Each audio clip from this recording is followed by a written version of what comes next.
Hey guys, welcome back to the podcast Reading the Author, a unique show where we read authors' mind and not their book.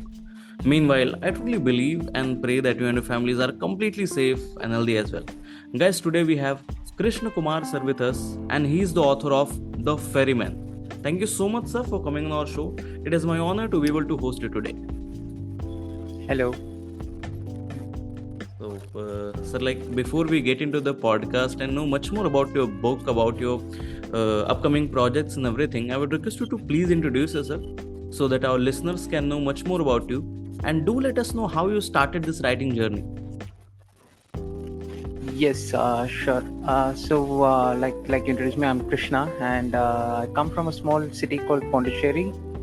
I'm pretty sure most of you might have heard it these days. It's quite at the top in the tourism level, and when it comes to tourism, or yeah, it's also the place where the movie Life of Pi starts with. Even the book starts with. This is it's in south of India. It's a very beautiful coastal city.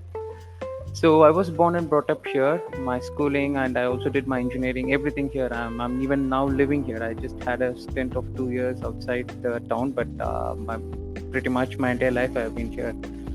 And from the beginning, I'm into many books, comics, as much as I can, and it's always been in my mind to do something about.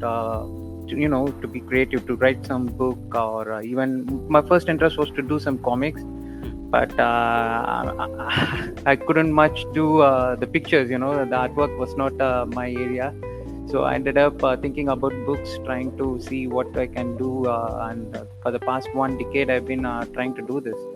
But I'm not a full-time writer. I have a daytime job, I run a small software company in this town. And I'm the head of this company. So I've been on and off trying to write some short fiction, trying to submit it to some competitions, trying to do some long fiction, but not much, not much of a success for almost a decade. And then at one point, COVID happened. So we were all in a lockdown, and I was confined to my home, and I had a lot of time with me. So this is when I actually tried to sit. I had so much time to brainstorm ideas, think about it, and actually made some efforts and be consistent with this effort, and managed to start writing this. And the end result was the book, The Ferry Man. Okay. So, sir, I must say that after listening to this podcast, many people will just love to explore this book. They would be interested in buying it. So, talking from a new reader's perspective, like, can you share what a new reader can expect from this book? From a new reader, I've always seen that works in the genre of horror is not much available in the Indian literary landscape, at least in my opinion. So unlike we do have a bit of work in this, but we do not have Stephen King or Joe Hill kind of extensive fiction work here, and something that's written from our perspective, the Indian perspective of this. So it always goes into mythology. It always goes into some folklore kind of situations. But fresh. This is an idea where it is very fresh. There is a concept, and this concept is explored from an Indian perspective. And I think this could be an interesting feature for any new reader who's looking for something fresh in horror, apart from folklore and mythology, exploring the mythology. Okay. So, sir, as I can see that, on Amazon, 4.4 rating for a book is completely amazing, what I truly feel. So, like we have talked about from the perspective of a new reader, now talking about the people who have already read and completed a book, and they are eagerly waiting, like, what next KrishnaKumar will have for us. So, for them, people, like, is there anything upcoming you want to explore a bit on some other genres too, or you want to stick to these only? Is there anything in the pipeline as of now? So the Ferryman is fairly new. Like I worked on it in 2020, and I actually finished it within 6 months. But after the lockdown, once again when the office got opened and I had so much things, I couldn't involve into Ferryman much. The editing process took me quite a lot, almost 1-2 years. and then 1 year to go through the publishing, and I managed to publish this. So it's been totally full of my full focus had been in this first book. But recently, last year, I did sit back. Now that this was out of my hands, like it's out of my hands, and now it's for the readers to do. I sit back and I started thinking of new ideas, and I have a couple of ideas that I wanted to explore. So right now I'm plotting. I have two things. One is a fantasy that began to write. It's, I would say, 20% done, and there is a science fiction that's still on plotting stage. These are two things I'm trying to work towards. Okay, okay, that's amazing, sir. Like your readers will be really happy after listening to this particular question's answer. That that there's a couple of things that are on the way.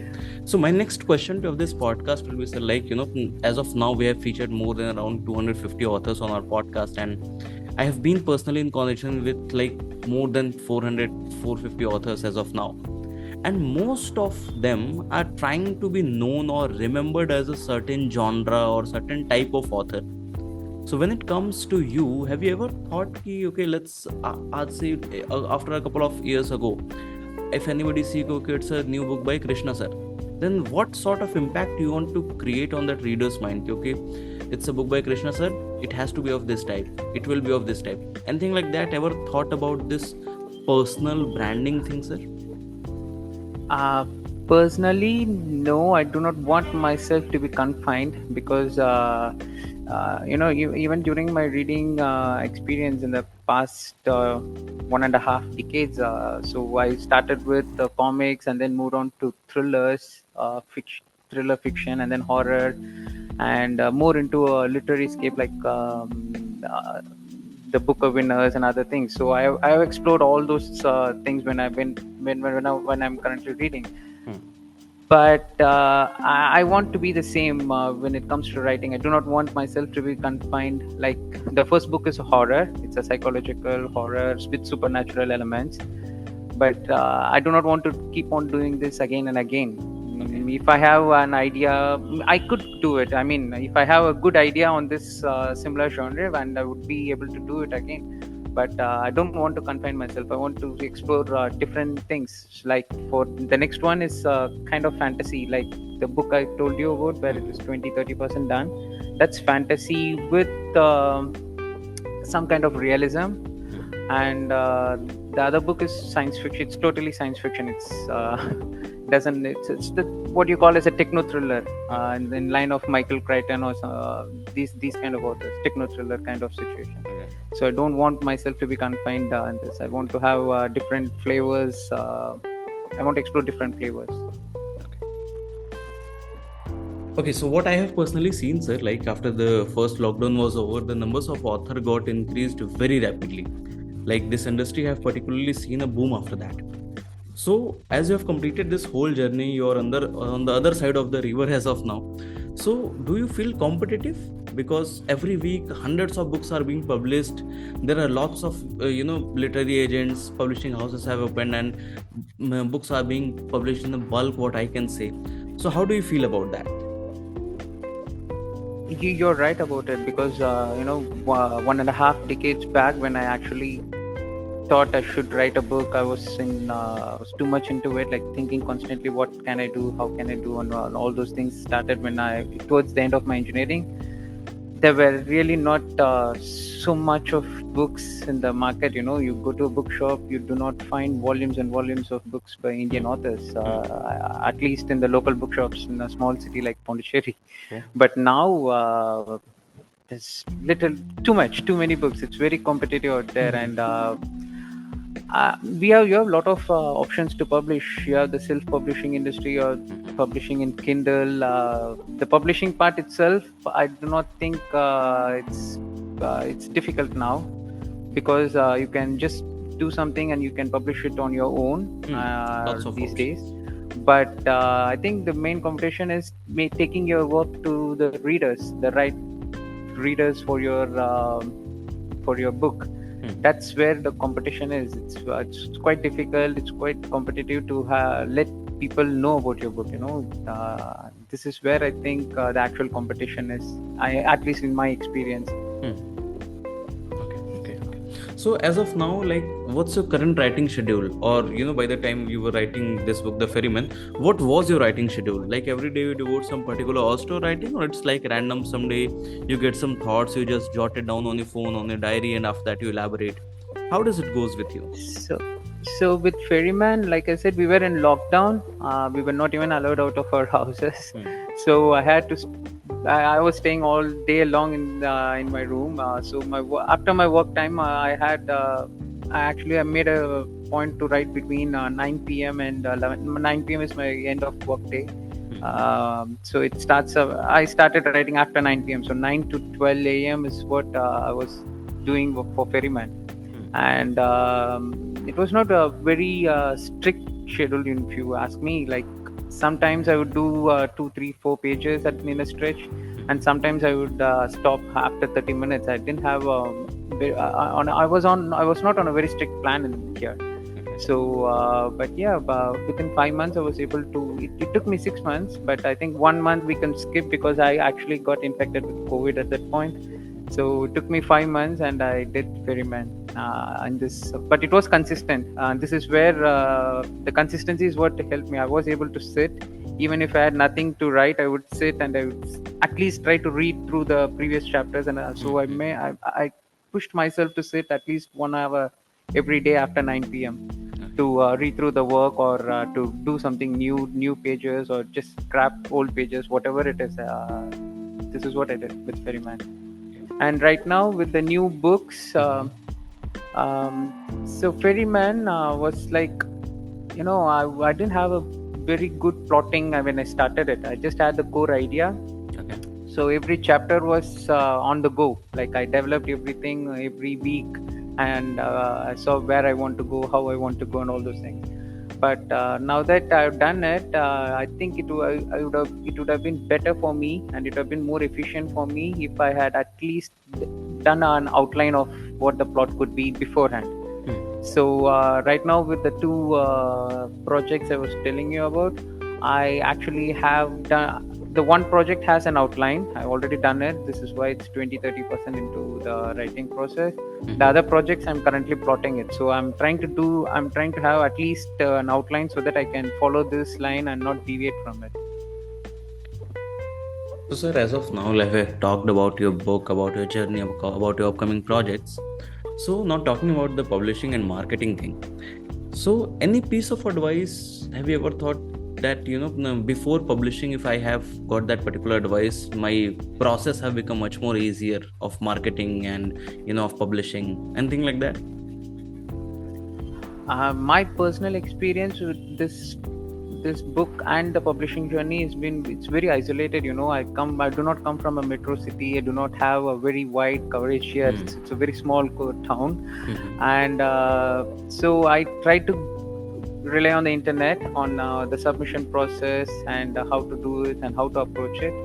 And so I made a schedule of I made a list of publishers, list of it all was in an Excel sheet. So I went by one. So I make my submission, I wait for the response, and then I go for the next one. So in this way I did it.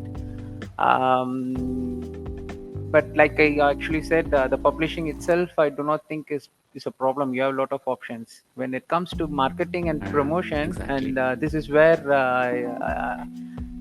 this is where your book goes to the reader. The reader knows about you and wants to give you a try. And this part is what I feel is a very difficult thing to do right now.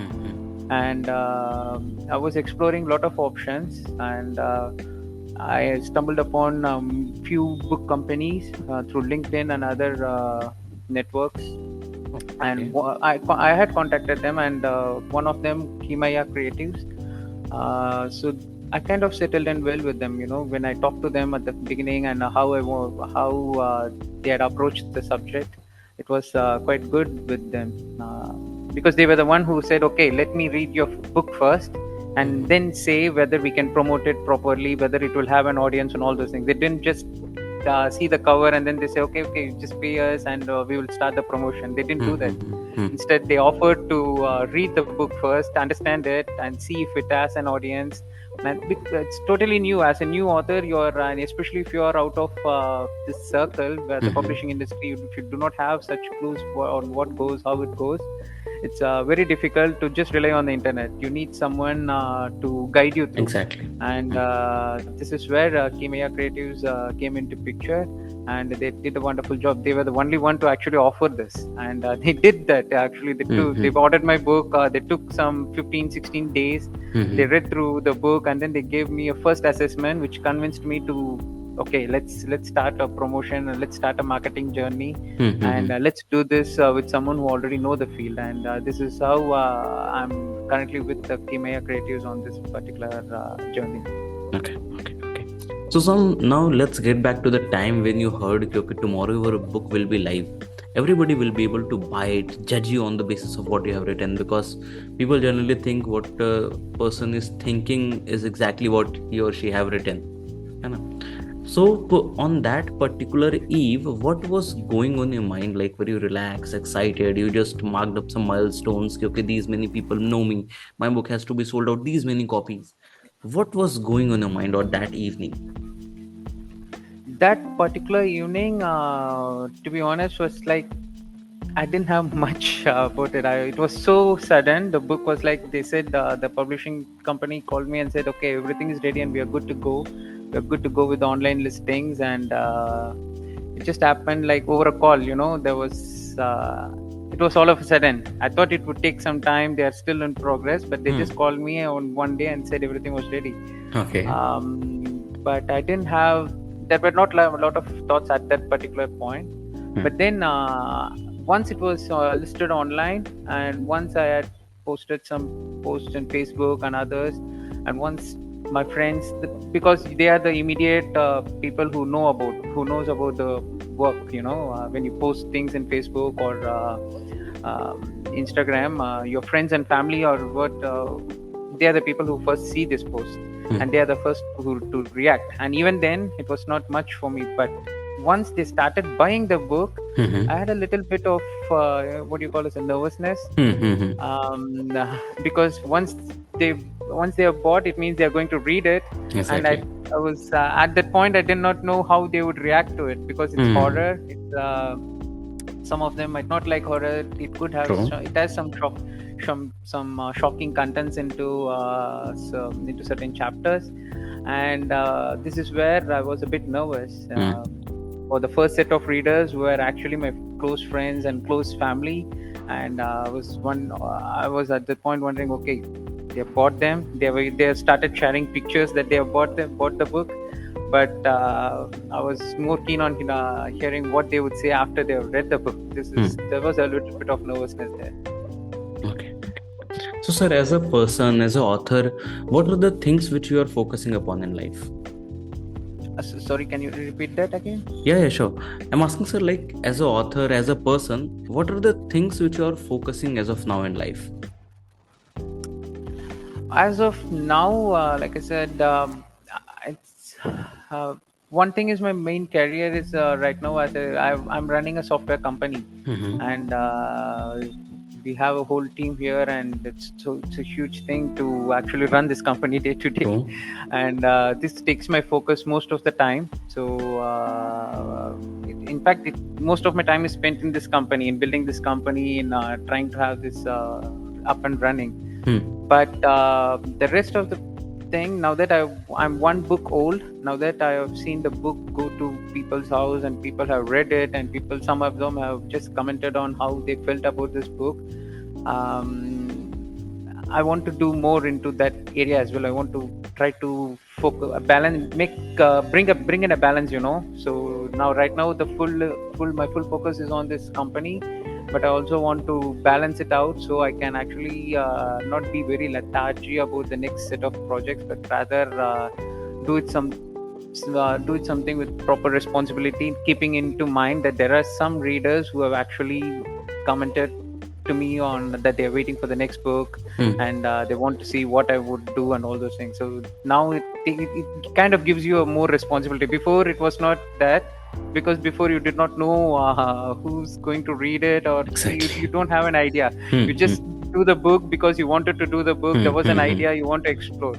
So I was so much into it. Now that people have read and given the comments, it kind of adds a responsibility. And when there is a responsibility, you handle it differently. This is True. why I sit and do the plot lines, and I'm trying to balance the time between doing a book and also working in the making this company, running this company. Sorry. Okay, okay. So probably my last question to of this podcast will be, sir, like after listening to this podcast, many people will just start to write, or they will be holding their first draft in their laptop, in their diary. So what would be your advice for those upcoming authors? I'm just one book old again, so I'm not sure if I can make an advice here. But one thing would be to be consistent. Like I said, I've been trying to do a book for almost 1.5 decades. But then life happens. You get into a job. You want to support your family, and too many things come across. So you really cannot sit. Your lethargy sets in, even your own laziness sets in, and you will know. At least in my case, it was it was the case for me. So one advice would be to be consistent. Like I said, you don't. If you do not have anything to write, just sit and read what you wrote before. At least 1 hour every day, 1 to 3 hours every day. You just sit there, look at the manuscript, what you wrote, maybe read through it. If you do not write anything, if you do not touch it, fine, but be consistent on it. Come back to the book again and again and again and again until you put the words "the end" at the end of the book. So that's what I would say. Be consistent. Being consistent helped me to finish Ferry Man. I've had a couple of long-term projects before, and they were not very successful, as in I was not able to complete. So for months I would leave them, and then the idea goes off, and the idea is not anymore appealing. But with Ferry Man, the idea was fresh. It came as a dream, and the very next day I started writing this idea. And one thing I did was to be consistent, and COVID helped me because I didn't have anything else to do. We were all into so be consistent. Okay, so that's all for today, guys. I hope you must have enjoyed this lovely and inspiring conversation with KrishnaKumar sir. And if you do, then do follow our podcast Reading the Author, available on all the leading podcast platforms. And don't forget to buy and read the book. You can just search on Amazon KrishnaKumar, or you can search The Ferry Man. The book will pop up. Just buy it, read it, and share with your friends and family too. Thank you so much, sir, for coming on our show. We are truly grateful that we were able to host you today. Thank you for having me here today. So it was a pleasure. Thank you. Likewise, sir.